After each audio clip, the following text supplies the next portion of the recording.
Hi అండి. అందరికీ నమస్కారం. Welcome to my channel. ఈ వీడియోలో ఇప్పుడే ముగిసిన ఏపీ జేఏసీ నేతలతో మంత్రుల కమిటీ చర్చలు తీసుకున్నటువంటి కీలక నిర్ణయాలు ఇవే అంటూ అప్డేట్ అవ్వడం జరిగింది. సో, దీనికి సంబంధించిన పూర్తి సమాచారాన్ని ఈ వీడియోలో తెలుసుకుందాము. వీడియో అయితే ఎక్కడే గానీ స్కిప్ చేయకుండా ఎండ్ వరకు చూసేయండి. అప్పుడే ఇన్ఫర్మేషన్ పూర్తిగా అర్థమవుతుంది. అలాగే వీడియో చూస్తున్న ప్రతి ఒక్కరు లైక్ చేయండి ఫ్రెండ్స్. ఈ వీడియోని తోటి ఉద్యోగ పెన్షన్ మిత్రులతో అయితే షేర్ చేయండి. కొత్తగా మన ఛానల్‌ని చూస్తున్నవారు, ఇంకా ఎవరైనా సబ్స్క్రైబ్ చేసుకోకపోతే వెంటనే మన ఛానల్‌ని అయితే సబ్స్క్రైబ్ చేసుకోండి.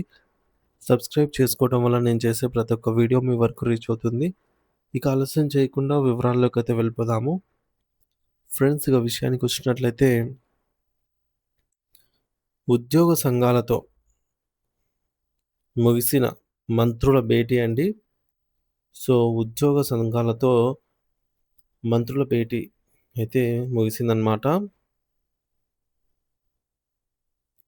మరి ఏమైంది అంటే, ఉద్యోగులకు సంబంధించి కీలకమైనటువంటి ఇంపార్టెంట్ అప్డేట్స్‌లో డీఏ, పెండింగ్‌లో ఉన్నటువంటి డీఏలు, అలాగే బకాయిలు. సో, డీఏ అంటే ఆల్మోస్ట్ డీఆర్ కూడా రెండే ఒకటే. సో, అలాగే పీఆర్‌సీ, మరి డీఏ, పీఆర్‌సీ రిమైనింగ్ ఇతర పెండింగ్ బిల్స్ కోసం. సో, పెండింగ్ బిల్స్ కోసం కోరగా ఉద్యోగ సంఘాలు.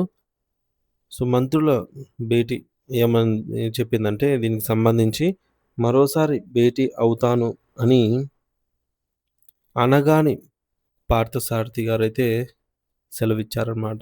పార్థసారథి గారు. మరి ఉద్యోగుల సమస్యలు మరి ఎవరు తీరుస్తారు? ఇప్పుడు అడిగితే ఇప్పుడు లేదు తర్వాత అంటున్నారు. ఆలస్యమైంది ఇప్పటికే. సో, ఈ మేరకు ఉద్యోగుల డీఏ, పీఆర్‌సీ ఏమైంది అని జెప్పేసి నేతలు కోరగా, ఈ సమావేశంలో చర్చల తర్వాత తదుపరి కార్యాచరణ ఏమిటి అంటే, సో, ఉద్యోగులు కోరిన ఏ దానికి కూడా ప్రభుత్వము చర్చించటం లేదు అనైతే తెలుస్తోంది. సో, దీనికి సంబంధించి కొందరు ఉద్యోగులు అయితే వాళ్ళ అభిప్రాయాన్ని వ్యక్తం చేస్తూ ఉన్నారు. సో, ఎప్పుడూ ఇలాగే చేస్తా ఉంటారు.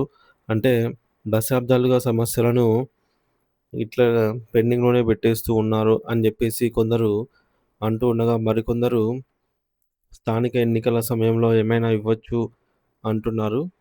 అలాగే మంత్రులు నిమిత్త మాత్రులు, టైమ్ పాస్‌కే చర్చలు, అంతా చంద్రబాబు గారిలోనే ఉంది కథ అంతా అని జెప్పేసి కూడా మరికొందరు వ్యాఖ్యానిస్తూ ఉన్నారనమాట.